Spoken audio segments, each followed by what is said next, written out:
마지막 29절을 한 번 더 보시면요, 이도 만군의 여호와께로부터 난 것이라 그의 경영은 기묘하며 지혜는 광대하니라 말씀합니다. 그의 경영이, 하나님의 모략이 기묘하답니다. 그러니까 인간으로서는 도무지 알 수 없다는 뜻이죠. 심지어는 예측조차 할 수 없다라고 말씀합니다. 하나님의 농사가 어찌하여 기묘한지 오늘 말씀을 통해 한번 살펴보겠습니다. 오늘 본문은 크게 두 단락으로 나뉘어집니다. 첫 번째 단락은 14절에서 22절까지고요. 두 번째는 23절에서 29절까지입니다. 첫 번째는 하나님의 심판의 메시지를 담고 있고요. 두 번째는 농사의 비유를 담고 있습니다. 그런데 글의 구조를 특별히 눈여겨봐야 할 텐데요. 첫 번째 단락은 너희는 들을지어다로 시작해서 내가 들었느니라로 마칩니다. 두 번째 단락도 마찬가지로 들으라고 시작합니다. 그런데 한 번 얘기하지 않고 두 번 거듭해서 귀를 기울여 들으라, 또 자세히 들으라고 말씀합니다.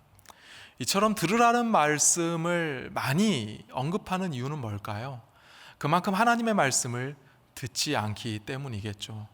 오늘 읽지 않았지만 앞서 12절 말씀을 한번 보겠습니다. 12절입니다. 전에 그들에게 이르시기를 이것이 너희 안식이요 이것이 너희 상쾌함이니 너희는 곤비한 자에게 안식을 주라 하셨으나 그들이 듣지 아니하였으므로 라고 말씀합니다. 이처럼 듣지 않는 마음, 하나님의 말씀의 권위를 인정하지 않는 마음은 하나님을 신뢰하지 않는 태도로 드러나게 되어 있습니다. 그래서 28장의 후반부는 하나님의 말씀을 듣지 않고 그리고 하나님의 말씀을 듣지 않으면서도 여전히 자만하고 뻔뻔한 지도자들의 잘못을 지적합니다. 15절 말씀을 보겠습니다. 너희가 말하기를 우리는 사망과 언약하였고 수올과 맹약하였은즉 넘치는 재앙이 밀려올지라도 우리에게 미치지 못하리니 우리는 거짓을 우리의 피난처로 삼았고 허위 아래에 우리를 숨겼음이라 하는도다. 조금 더 잘 이해하기 위해서요, 세번역 성경으로 한 번 더 읽어보겠습니다. 너희는 자랑하기를 우리는 죽음과 언약을 맺었고 수올과 협약을 맺었다. 거짓말을 하여 위기를 모면할 수 있고 속임수를 써서 몸을 감출 수도 있으니 재난이 닥쳐와도 우리에게는 절대로 미치지 않는다. 여기서 죽음과 수올이 무엇을 뜻하는지는 나중에 살펴보기로 하고요. 유다의 지도자들이 했던 말입니다. 그들이 이처럼 오만할 수 있었던 이유가 무엇입니까? 심지어 재난이 닥쳐오고 위기가 코앞에 있음에도 불구하고 여전히 그들이 자만할 수 있었던 이유가 무엇이라고 말씀합니까? 거짓과 속임수 때문입니다. 재난이 닥쳐와도 거짓말로 위기를 모면할 수 있습니다. 속임수로 그 어려움을, 위기 가운데 몸을 숨을 수 있습니다. 이것이 그들이 자만할 수 있었던 이유였습니다. 지금까지 그렇게 살아왔고 그래서 지금도 이렇게 살아남아 있습니다. 그러니까 이제는 그런 말을 아예 대놓고 합니다. 자랑하듯이 떠들고 있습니다. 그런 시대라는 거죠. 그래서 우리는 이 지도자들이 어찌하여 이렇게까지 자만할 수 있었는지, 그들의 마음 바탕에 거짓말과 속임수가 있다고 하는데 이것에 대해 하나님께서 어떻게 말씀하시는지 계속 보도록 하겠습니다. 16절과 17절 말씀입니다. 그러므로 주 여호와께서 이같이 이르시되 보라 내가 한 돌을 시온에 두어 기초를 삼았노니 곧 시험한 돌이요 귀하고 견고한 기초돌이라. 그것을 믿는 이는 다급하게 되지 아니하리로다. 나는 정의를 측량줄로 삼고 공의를 저울줄로 삼으니 우박이 거짓의 피난처를 소탕하며 물이 그 숨는 곳에 넘칠 것인즉. 한 돌을 견고한 기초돌로 삼아서 시온에 두겠다 이렇게 말씀하십니다. 한 돌을 땅에 두겠다는 것은 단지 돌 하나를 세우겠다는 의미가 아닙니다. 그 돌을 중심으로, 기초돌을 중심으로 한 건물을 세우겠다는 의미입니다. 이 돌은 시험한 돌이죠. 그러니까 어떤 건물을 지탱할 수 있는지 품질을 검사받은 돌입니다. 이어 17절에 보니까 정의의 측량줄과 공의의 저울추로 테스트를 통과한 돌입니다. 여러분 머릿속에 두 채의 집을 한번 상상해 보셨으면 좋겠습니다. 두 채의 집이 있습니다. 한 채의 집은 공의와 정의의 기초돌 위에 세운 집이고요. 또 다른 집은 거짓과 속임수 위에 세운 집입니다. 그런데 하루는 하늘에서 억수같이 비가 쏟아집니다. 심지어는 우박까지 내립니다. 그리고 큰 홍수가 났어요. 이런 상황 가운데 공의와 정의의 기초돌 위에 세운 집은 그럼에도 불구하고 여전히 튼튼히 서 있습니다. 하지만 거짓과 속임수 위에 지은 집은 홍수를 막지 못합니다. 그래서 그 집에 숨어 있는 사람들에게 위기가 닥치죠. 그곳에 숨어 있는 사람들이 아주 다급하게 되고 결국에는 큰 어려움을 겪게 됩니다. 예수님도 상상수훈 말씀을 다 전하신 이후에 결론으로 이와 비슷한 이야기를 하셨죠. 마태복음 7장입니다. 그러므로 누구든지 나의 이 말을 듣고 행하는 자는 그 집을 반석 위에 지은 지혜로운 사람 같으리니 비가 내리고 창수가 나고 바람이 불어 그 집에 부딪히되 무너지지 아니하나니 이는 주추를 반석 위에 놓은 까닭이요 나의 이 말을 듣고 행하지 아니하는 자는 그 집을 모래 위에 지은 어리석은 사람 같으리니 비가 내리고 창수가 나고 바람이 불어 그 집에 부딪히되 무너져 그 무너짐이 심하니라. 이렇게 말씀합니다. 여러분, 예수님께서 지혜로운 사람을 어떤 사람이라고 얘기하십니까? 하나님의 말씀을 듣고 행하는 사람이다 라고 말씀합니다. 지금 같은 시대에도 여전히 하나님의 말씀에 절대적인 가치를 부여하고 하나님의 말씀의 권위를 최우선순위로 인정하는 사람이다 라고 말씀합니다. 이어서 18절을 보겠습니다. 너희가 사망과 더불어 세운 언약이 폐하며 수올과 더불어 맺은 언약이 서지 못하여 넘치는 재앙이 밀려올 때에 너희가 그것에게 밟힘을 당할 것이라. 다시 한번 사망과 더불어 세운 조약, 스올과 더불어 맺은 언약, 협약을 언급합니다. 사망과 스올은 무엇을 의미할까요? 우리 당시 시대상을 조금 이해해야 합니다. 이사야 28장에서 39장에 나오는 말씀들은 대부분 다 히스기야 때 선포된 메시지입니다. 히스기야는 남왕국 유다의 왕이죠. 히스기야가 이제 직권을 시작했을 때에 어떤 일이 일어나냐면 북왕국 이스라엘이 아시리아 제국에 의해 멸망당하게 됩니다. 그런데 히스기야의 아버지 선대왕 아하스는 친아시리아 정책을 펼쳤습니다. 하지만 히스기야는 반대로 반아시리아 정책을 펼칩니다. 그러면 그것이 하나님을 온전히 의지한 그런 상반되는 정책이냐라고 생각할 수 있겠죠. 왜냐하면 히스기야는 실제로 하나님을 정직하게 섬겼던 왕이기 때문입니다. 그러나 이사야 선지자의 말씀을 보면 그렇지 않습니다. 정확하게는 히스기야 정부가 친 이집트 정책으로 변경했다라고 말씀합니다. 그러니까 아시리아라는 제국 대신에 이집트라는 제국을 의지하고 그 등에 기댄 것이죠. 실제로 이사야 31장 1절에 이렇게 말씀합니다. 31장 1절 말씀입니다. 도움을 구하러 애굽으로 내려가는 자들은 화 있을진저 그들은 말을 의지하며 병거의 많음과 마병의 심히 강함을 의지하고 이스라엘의 거룩하신 이를 앙모하지 아니하며 여호와를 구하지 아니하나니.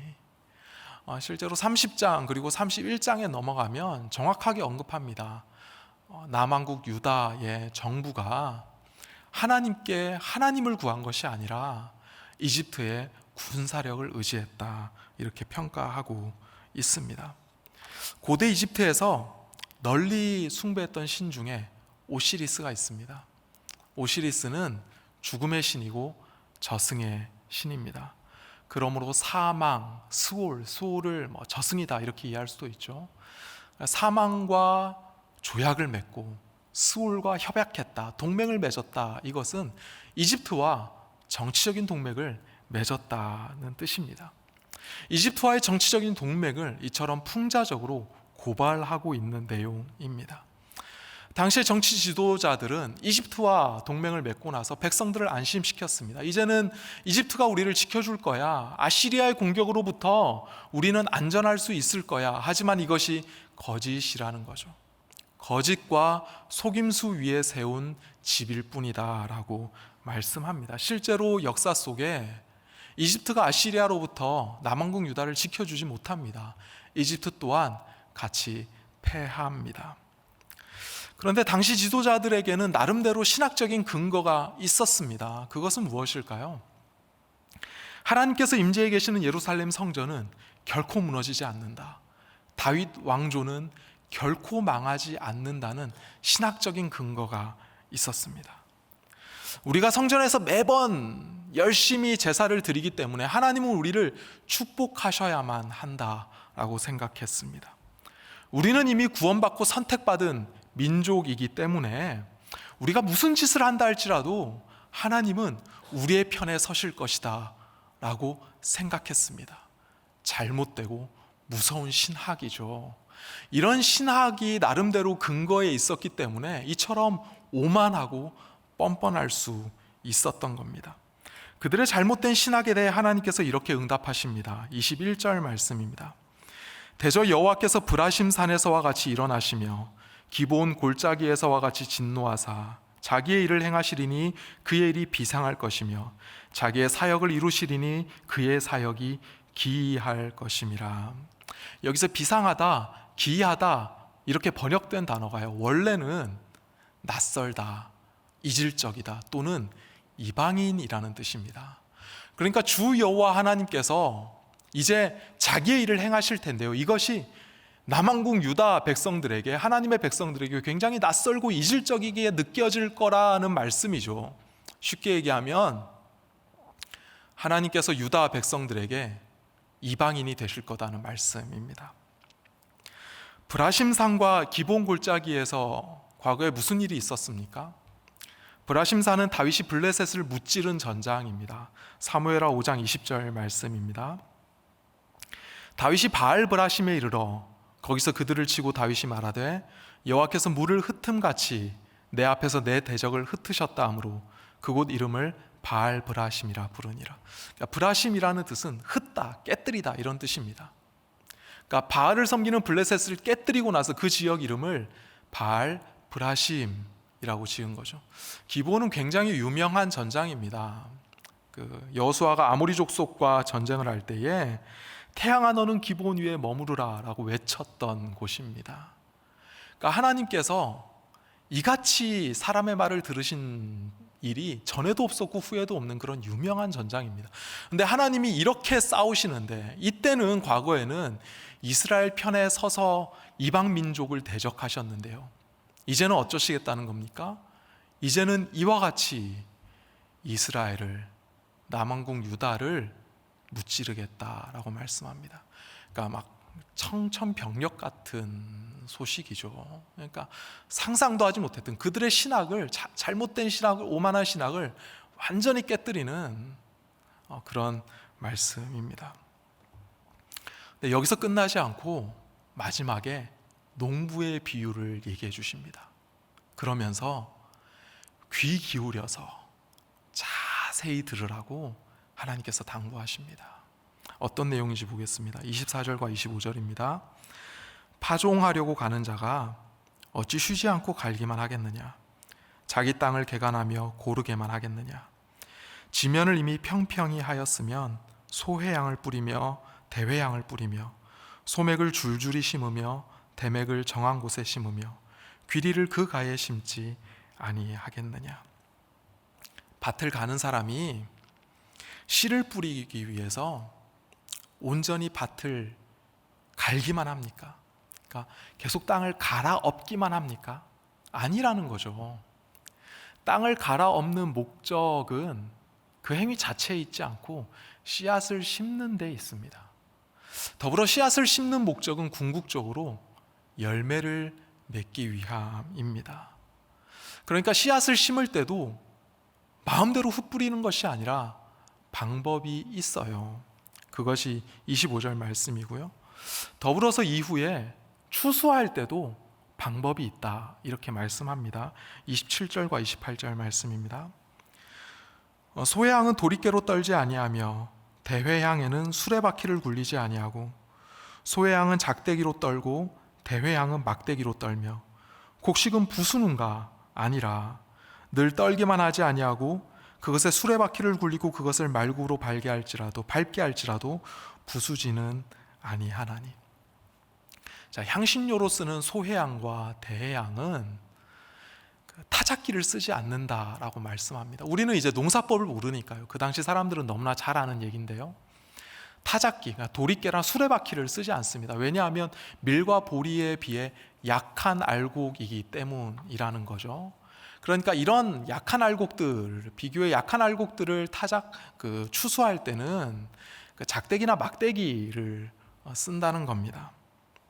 그리고 보다 단단한 알곡인 밀과 보기를 타작할 때도 무작정 계속해서 수레바퀴를 그 위에다 굴리고 수레바퀴를 끄는 말굽으로 계속 밟게만 하지 않는다는 거죠. 그러니까 무작정 그렇게만 하지 않는다는 겁니다. 왜냐하면 그러면 곡식이 바스러지니까요. 곡식이 다 바스러지고 망가지는 것은 결코 농부의 원하는 바가 아닙니다. 그는 타작을 해서 알곡을 추수하기를 원합니다. 그러니까 적당하게 한다는 거죠. 26절 말씀처럼 적당한 방법을 쓴다는 겁니다. 수레바퀴를 너무 오래 굴리거나 말굽으로 심하게 밟지 않는다고 말씀합니다. 마찬가지로 하나님께서 유다를 심판하실 때도 이와 같이 하신다는 거죠. 무작정 심판만 하시는 것이 아닙니다. 유다의 형편에 맞게 강도를 조절하십니다. 왜냐하면 심판의 목적이 갈아엎고 타작하는 것 자체에 있는 것이 아니라 땅을 고르게 하여 씨앗을 심기 좋게 만들고 더 나아가서는 궁극적으로 좋은 열매를 맺기 위함에 있기 때문입니다. 농부가 알곡을 거두기 위해 타작을 하는 것처럼 좋은 열매를 맺기 위해 하나님이 심판하신다 이렇게 말씀하십니다. 이때 그러니까 하나님의 지혜로 적당하게 하시는 거죠. 바스러지지 않도록 하나님의 지혜로 적당하게 하신다. 그런데 이 강도와 이 방법, 이것은 인간의 지혜로는 도무지 알 수도 없고 예측할 수도 없다. 그래서 하나님의 경영은 기묘하다라고밖에 표현이 안 됩니다. 현재 우리가 겪고 있는, 나와 내 가족이 겪고 있는 어려움과 고통이 도무지 이해되지 않고 해석되지 않을 수 있습니다. 앞으로 또 어떤 어려움에 처할지 예측할 수 없어서 우리의 마음이 불안할 수 있습니다. 이때 우리는 하나님의 경영을 믿어야 합니다. 우리의 머리로는 도무지 따라갈 수 없고 알 수 없고 예측할 수 없는, 하지만 우리를 가장 잘 아시는 하나님께서 하나님의 손으로, 하나님의 방법으로, 하나님의 지혜로 우리를 그렇게 빚어가고 계신다는 토기장이이신 하나님의 손을 신뢰해야 합니다. 어차피 우리는 하나님의 손에 맡겨진 인생입니다. 이제는 하나님의 손에 온전히 맡길 수 있는 그런 믿음의 고백이 우리의 입술을 통해, 우리의 전 인격을 통해 고백되기를 예수님의 이름으로 축복하며 기도합니다. 다 같이 말씀을 생각하시면서 기도하시겠습니다. 기도합니다. 하나님 아버지,